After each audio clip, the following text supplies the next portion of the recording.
Thank you for the opportunity to testify this afternoon. My name is Al Gedicks.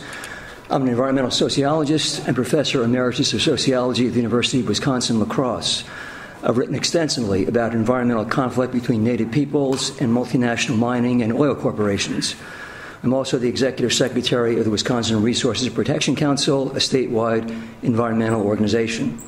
My main concern about Senate Bill 278 is that it will lead to a further militarization of mining activity in the state of Wisconsin. We have already witnessed the beginning of militarized mining with Gedicks deployment of unlicensed, illegal, armed paramilitary units provided by Arizona Bulletproof Security. Contrary to GTAC's public relations, the real target of GTAC's armed guards in the Pinocchio Hills was not 15 protesters last June, but the growing resistance to this ill-conceived and illegal mountaintop removal operation by 11 Wisconsin Indian tribes, environmental organizations, and local officials in communities downstream from the proposed mine. By allowing GTAC to close off public access to the proposed mine site, they would not only violate Ojibwa treaty rights and public recreational uses of the land, but they will restrict scientific investigation of the geology, hydrology, and biology of the proposed mine site by citizens and independent scientists. GTAC has consistently refused to disclose critical scientific information about the environmental and health hazards associated with the proposed mining activity, and they fear that independent monitoring of their mining activity would reveal the true extent of the ecological disaster that this mine would cause in the Bad River and Lake Superior watersheds. When asked about the use of unlicensed armed guards to protect the core sample drill sites, GTAC lobbyist Bob Seitz told a reporter about illegal camps. You, Senator Tiffany, wrote a letter to Iron County saying that the LCO Lac-Courte Harvest Camp is illegal and tribal members, quote, are suppressing people from being able to utilize the forests as they should be able to. Yet, this draconian legislation which you have proposed would do exactly what you falsely accused the LCO Harvest Camp of doing. The message is loud and clear. Remove the treaty-guaranteed rights of the Ojibwa to harvest resources on public lands, observe and record what is going on in the Pinocchio Hills, seal off public access to all land within a 6 square mile area near the proposed mine site, and deploy masked security guards with automatic rifles and camouflage uniforms. What can possibly go wrong with this scenario? At the August 15th hearing in Hurley on GTAC's proposed bulk sampling permit, Bud Bentner from Anderson town in Iron County told the Wisconsin Department of Natural Resources that he is against bulletproof security returning to the Pinocchio Hills as proposed just in time for Wisconsin's deer hunting season with semi-automatic weapons. Quote, these people, they tell me, are trained to search the woods for protesters.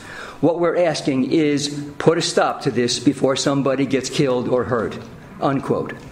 Bulletproof Security claims on its website, we are a calming force in a volatile situation. Calming force in a volatile situation. They also claim in the next sentence that the mining sites, quote, are under attack in today's highly politicized world of eco-terrorism and economic sabotage. Extremists are increasingly sophisticated, well-funded, and focused on destroying your ability, that is, the company's ability to do business effectively. Who are these so-called extremists? This is nothing more than GTAC's psychological warfare to portray anyone who cares about the land and waters that will be devastated by the world's largest open-pit taconite mine as eco-terrorists. Despite GTAC and Senator Tiffany's racist rhetoric about illegal Ojibwa harvest camps, the Iron County Board rejected the recommendations of its forestry committee to evict the Ojibwa from their camp. The Iron County Board is now negotiating with the LCO Ojibwa to continue their activity at the harvest camp. We know where militarization of mine sites leads. As early as 2008, the United Nations documented, quote, an emerging trend in Latin America, but also in other regions of the world, indicating situations of private security companies protecting transnational extractive corporations, whose employees are often involved in suppressing legitimate social protest of communities and human rights and environmental organizations where these corporations operate. The international mining industry recognizes that new mining projects need more than government approvals to make a profit. They need, quote, a social license to operate, where the mining company is seen as having won broad local support for the extractive activity. The failure to obtain such a social license raises the political and financial risks of a project and can often lead to the defeat of a mining project by widespread community opposition. This is exactly what happened with the Indian Environmental and Sport Fishing Alliance that led to the defeat of the Crandon Mine project in 2003. To counter this threat, GTAC has relied upon a top-down approach to getting what it wants from the legislature and Governor Scott Walker. Wisconsin has become a testing ground for how the mining industry will respond to organized resistance to projects that threaten the water that all life depends for survival.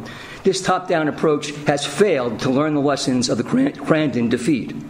GTAC may think that they can go ahead with this project without a social license by buying off politicians who will pass legislation written by and for the mining company, trample upon the rights of citizens and tribes to express their opposition to this project by employing armed guards and creating a hostile and racist atmosphere against democratic dissent, environmental protection, and respect for treaty rights.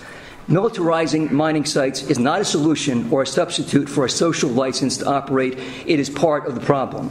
If this ill-conceived legislation is passed by the legislature, Wisconsin will join the list of countries where highly polluting mining activity can only proceed through the use and threatened use of armed violence. The Democratic Republic of Congo, the Philippines, Peru, Ecuador, Colombia, Guatemala, El Salvador, Honduras, and West Papua. Is this the legacy you want for the people of Wisconsin? Thank you.